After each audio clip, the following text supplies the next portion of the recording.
The hippest Amiga mod player returns. More about this and other stories on This Week in Retro. High-resolution color graphics. This land of high technology. The revolution in technology that made the information age possible. Those kids are not afraid of computers. HippoPlayer returns in 2021. It's Zelda's turn to get the Game & Watch treatment. Leicester's Retro Computer Museum reopens.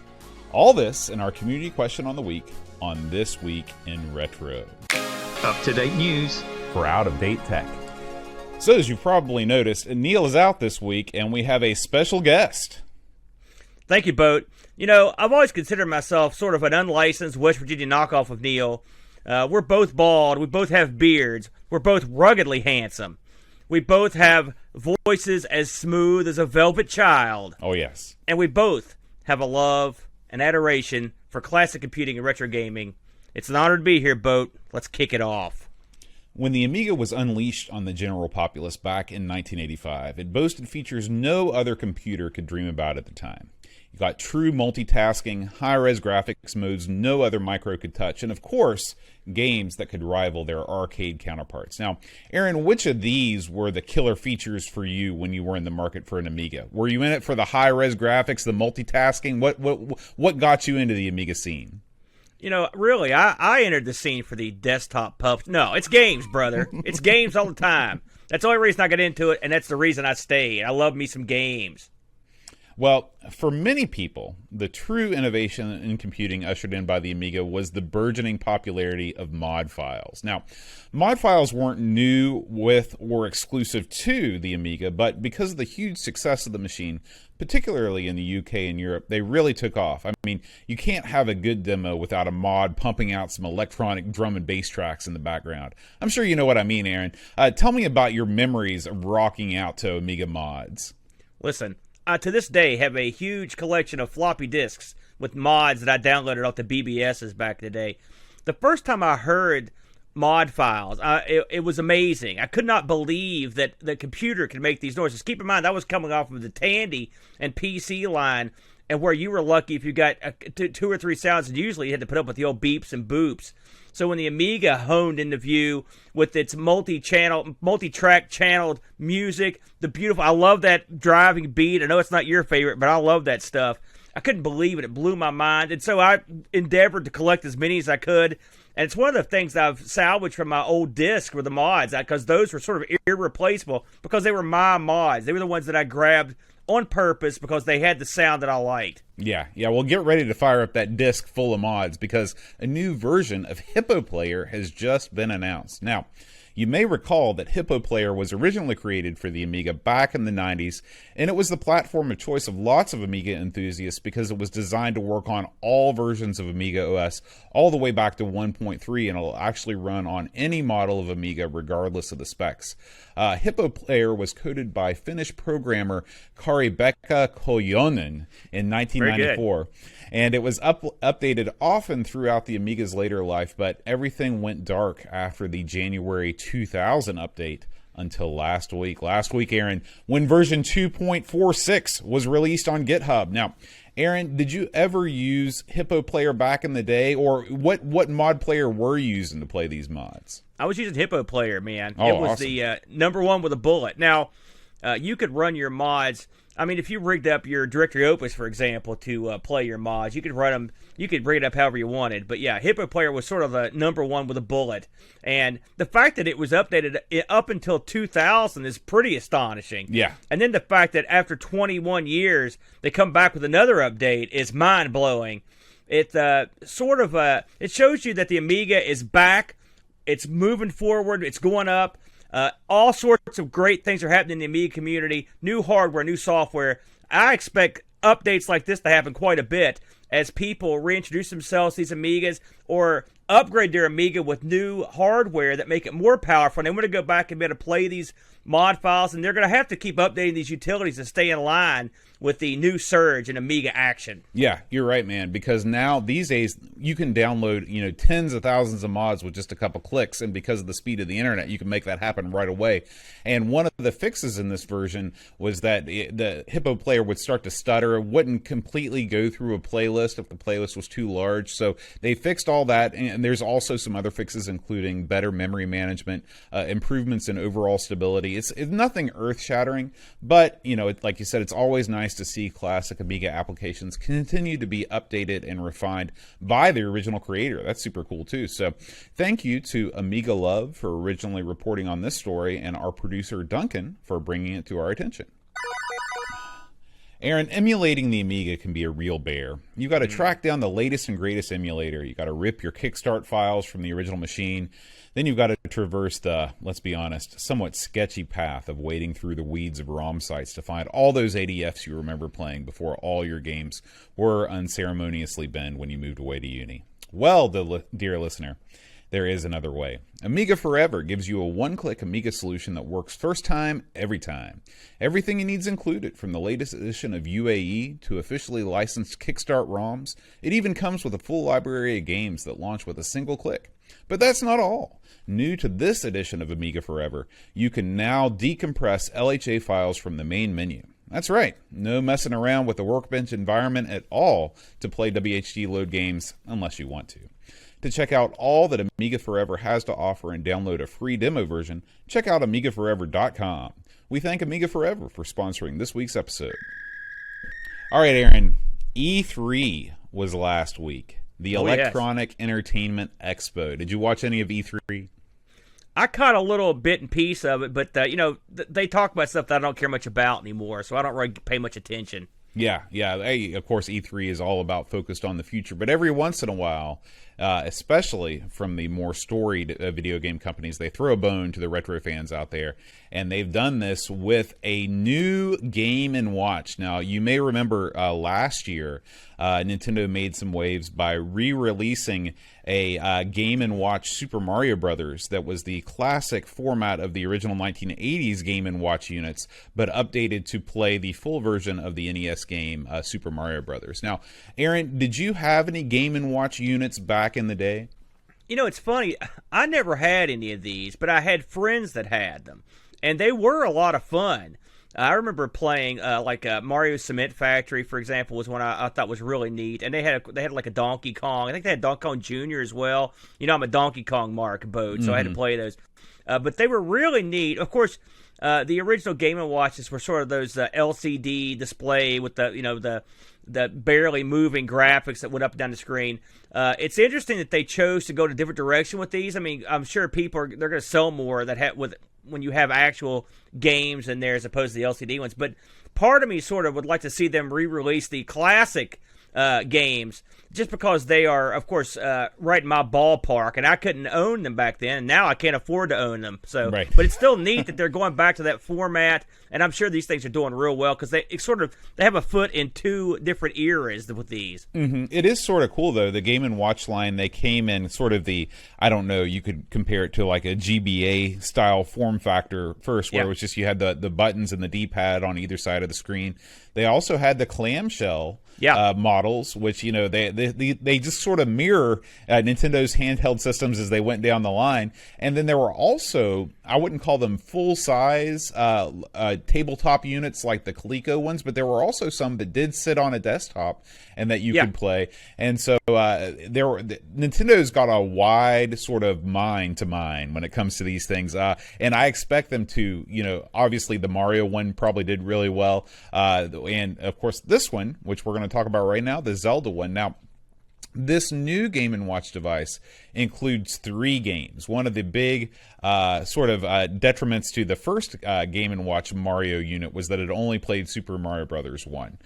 This one, Nintendo has listened to the fans, and they've included 3 games. The original Legend of Zelda for the NES, Legend of Zelda Adventure of Link, and the original Game Boy game Link's Awakening, which is my personal favorite Zelda game of all time. So that's pretty exciting for me. That's a good angle, Boat. Yeah, I mean, that's outside the page on that. I think that's a good move because that Game Boy version was very well regarded. Oh yeah. And get this, Aaron, your wishes have also been granted because it also includes a version of the Game & Watch game Vermin, and they've replaced the original character in Vermin with Link. So you can play that original Game & Watch game on this unit as well. Excellent idea on that. I think because they got a lot of complaints about those early ones. I heard reports, like for example, to use this as a watch, people wanted to set this up on their dresser or whatever, but eventually this would just go dark, battery saver or whatever. I don't know if they've addressed that. But the idea of putting multiple games in this, great move. I like the idea of including a Game Boy game and an LCD game. That's a real clever move. These should move quite well, Bode. Yeah. And in addition to the games, it also comes, of course, with the clock function, just like the Mario one. But it also includes a playtime clock, so you can track how many hours you whittled away playing Zelda and fighting through Zelda 2. There's also a timer included, so they're innovating on these things slowly but surely. So I'm sure as we move down the line and they continue to release these things, we'll get more and more improvements. But it's nice to see that this thing is coming down the pike. I don't know that they've got a release date for this yet, but they did announce it at E3. I would. Oh, here we go. I guess it's coming in November. Just in time for Christmas, Boat. They're not stupid. Right. Just in time for the holiday season. Yeah. Now, of the three games on this, which one was your favorite? Zelda, Zelda 2, or The Adventure of Link? I didn't like any of them, Boat, to be honest with you. I don't like Zelda. So I'll go with the Vermin knockoff, the LCD game. That sounds like it'd be something I'd play. I just never got into the whole Zelda thing. I mean, listen, I know people love it. And my favorite Zelda is Zelda 2. Is that the one? Which is the side-scrolling one? That's Zelda 2, yeah. Okay, yes, that one. That would be the one I would pick to be on the machine. But I know everyone hates that one, so there you go. Yeah, well, be on the lookout for this to come on November 12th, 2021, just in time for the holiday season. And we thank subreddit user Juicy Cow for sharing this story with us. Aaron, the C64 hardware scene continues to explode with new products being announced and released every single week. One of the latest ways to play all of the games you remember can be found over at RetroRewind.ca, and it's called the Kung Fu Flash. Oh, yes. Just like the name implies, it turns your C64 or C128 into a ninja, quickly and efficiently loading any games you throw at it. That's what ninjas do, right? They load computer games. I'm not even sure if ninjas actually do kung fu. I think I've lost myself in the weeds here. Anyway, the Kung Fu Flash Cart combines the functionality of a fast load cart with a program storage solution, kind of like the SDIEC interface, but you've got increased compatibility with this one. All you need to do is load up an SD card with all your favorite games, pop it in the Kung Fu Flash, fire up your bread bin, and away you go. If you want to pick one of these up, just head over to RetroRewind.ca and get it while it's still available. From what I've heard, the chip shortage has meant that these may be in short supply. And of course, don't forget to use the code TWIR10 at checkout, and you can save 10% off the Kung Fu Flash or any order. A big thank you to RetroRewind.ca for sponsoring this week's show. Aaron, we are slowly emerging from the pandemic. People are out and about doing things like they used to do, getting together, having fun. And now it's time to go and do some things that we've wanted to do for the past year and a half. Aaron, where's a place that you're itching to get back to that you haven't been able to go yet because of the pandemic? I could go anywhere, and so anywhere I go is great. I'll just as a reference, when we went to the big arcade last week in Huntington, that was great. Playing pinball, playing arcade machines, being out amongst the people, if you will. It was glorious. Doing a little bowling was fun. I'm just happy to be out and mingling around again. It's a great time, and just with summer starting, it's the perfect time to get out and see stuff. Absolutely. Well, I've got one more location to add to your list, Aaron. The Leicester Computer Museum, located in the UK in lovely downtown Thurmaston. This museum has just reopened after 18 months of being shuttered due to coronavirus restrictions. I've got to say, Aaron, this museum sounds amazing. It's actually been open for a long time. It's been open for 13 years, and it's host to more than 40,000 games, consoles, and micros. Everything from early Pong units up through the Xbox. Now, I've had a gander through the photos from the link in the show notes, and it truly looks like a gamer's paradise. This is one of those museums where everything is hands-on, nothing's behind glass. You can sit down and you can use this stuff. There's rows and rows of old systems hooked up to CRTs that are just waiting for you to sit down and have a go. Now, Aaron, I know that you haven't been over to Leicester, but have you been to any sort of a computer museum at all before? You know, I think back in my brain here. I don't think there are any of these around here. No. Now, I have been to a radio museum, and in this radio museum, they did have a display of early computers, including the Coco, sadly, which I've got sitting here, and then even a TRS-80 Model 1. It's always a little unnerving to go to a museum and see things you have in your house, but that does happen. But we don't have anything like this around here. Boy, I wish we did. Yeah, I mean, I would say between the two of us, we probably have the largest computer museum going on in the area. You're probably right, yeah. Between the things that we have.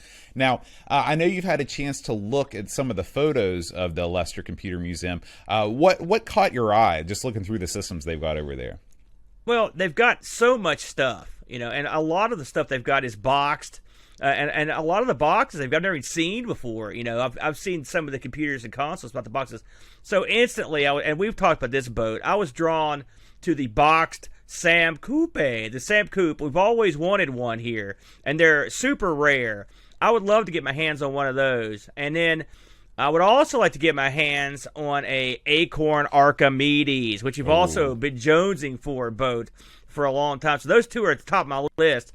They did have a lot of wacky systems. That they had a Pong variant that I'd never seen before with all kinds of crazy knobs and a weird color. Of course, they made those Pongs, you know, by the bushel. So God only knows how many different designs of that are out there. What did you see up there that you liked? Man, I'd love to be able to get my hands on a real MSX. I've played a bunch with emulation through the Mister. The Mister makes it super easy to get on board, but I've never gotten a chance to use the real thing before. They've also got one of those old Commodore PETs, the 3032, which looks totally 70s, totally retro. I'd love to try that out too. That's that's a machine that I'd love to have sitting on a table just as a piece of furniture. It just looks cool sitting there. Yeah, I agree. They look like they're from the not too distant future of the past in a weird way. Yeah. Now, I know that you've got a huge collection of computers over at the pad. Is there anything left that you want to add to your collection, or have you got pretty much everything you want? There's always something you're after, ironically, watching Neil's series, I really would like to get me an X68000. Mm-hmm. I would love to have a FM Towns or an FM Towns Marty, or my particular want and desire, the car Marty. That's the one I'm after, just because it's so ludicrous. Mm-hmm. I would like to have me a car Marty. I wouldn't mind having some of the early British kit computers, like a Namcom or something like that. That'd be fun to play with, the real ancient stuff. I don't know if I'd want to put it together, but I'd like to have some ones that you would build these things out of, like glossy wood and stuff. They'd make them real exquisite looking. It'd be nice to have someone kind of pass it down to me from over there. That'd be kind of fun too. Yeah, I agree. I'd love to have one of those old. That is something we've got here. We've got the CPC. We've got a ZX Spectrum, but we don't have anything before that. We don't have a ZX80. We definitely don't have the NASCOM. That's definitely before our time. So that would be really cool to get.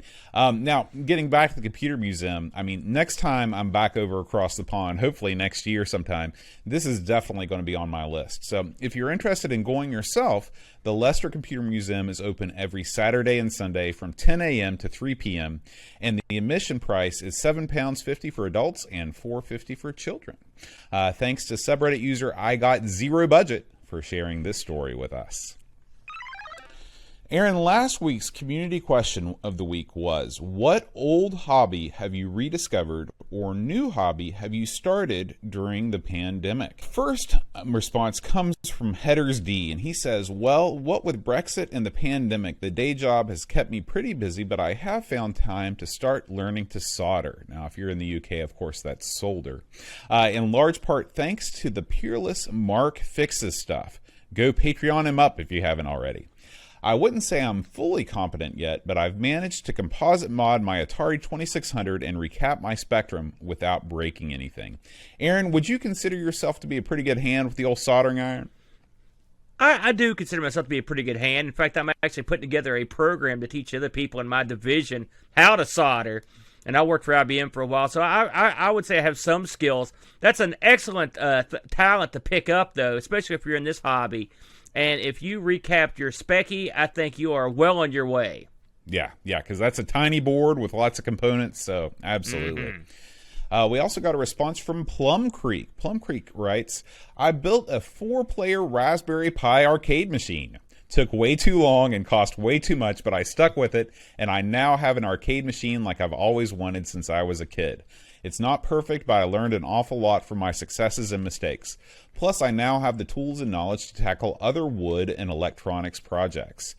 You know, Aaron, it's never been easier to jump into the arcade world, the arcade machine world, because of the one-up machines. You know, they've sort of brought the arcade machine experience home to the unwashed masses, if you will.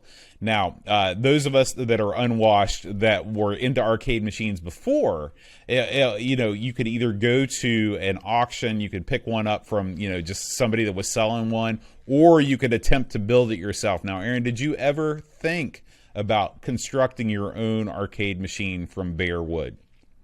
I thought about it for about 5 minutes before I realized I didn't have the skills, the time, the money, or the inclination to pull it off. That's why this particular Reddit user that commented, you got to give him credit, because from what it sounds like, he actually built this thing from the ground up out of wood. You know, the electronics part of an arcade machine, it's not that big a deal, I mean, in all honesty. But the woodworking part, that requires skills that few have. And to do a good job, it requires even better skills. You know, I had a buddy that farmed out having a control panel made for one of his arcade machines, and when he got the arcade panel back, they had literally made it out of the side of a log. It still had bark on it.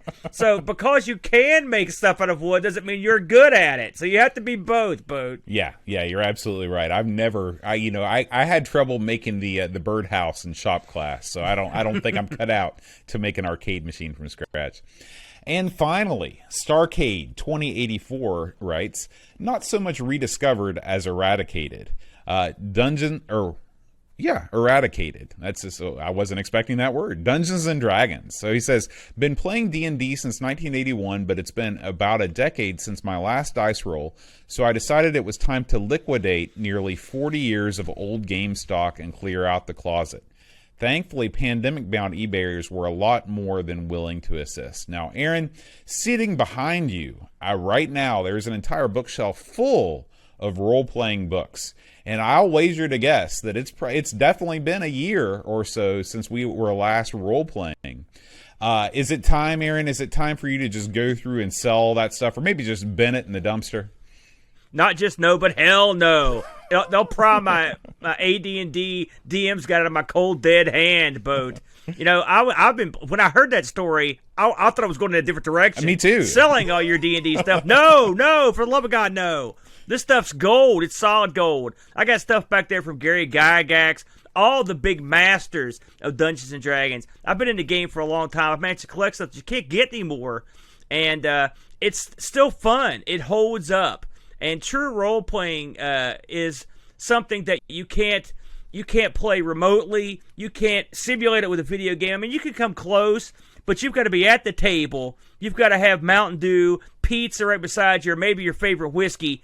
And you've got to have all your boys and girls right beside you, right in arm's reach. When they screw up, you can smack the back of their head. It's a glorious thing, and I can't wait till we can regather the troops and go at it again, Boat. Yeah, I agree. Now, this week's community question of the week is, what would your dream retro computer museum contain?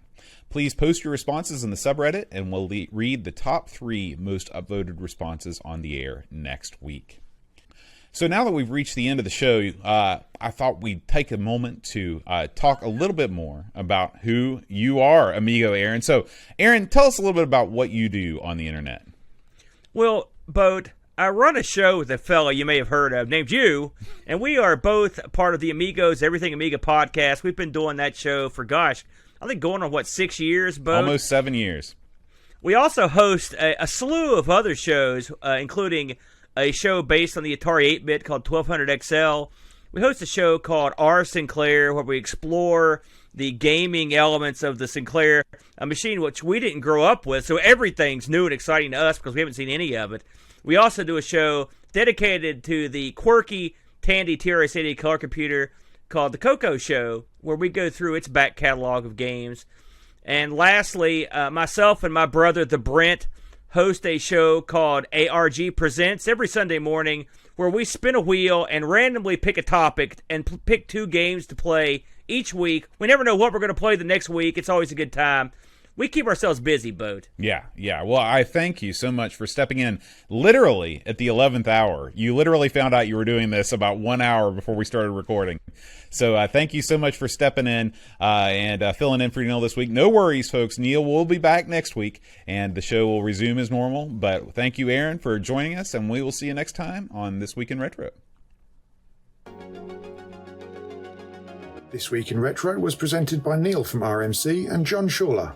It was produced by me, Duncan Stiles. The podcast version of the show is available through your favourite podcaster, including Apple Podcasts and Spotify, and the video version is available on the This Week in Retro YouTube channel. Join our community subreddit at r/thisweekinretro to suggest and vote on stories we cover on the show. If you watch This Week in Retro on YouTube, please give us a like and subscribe to help us reach new viewers. If you'd like to support the show, please check out the links to our Patreon and Ko-fi pages in the show notes or in the YouTube description. Thanks for listening, and we'll see you next week for more up-to-date news for out-of-date tech.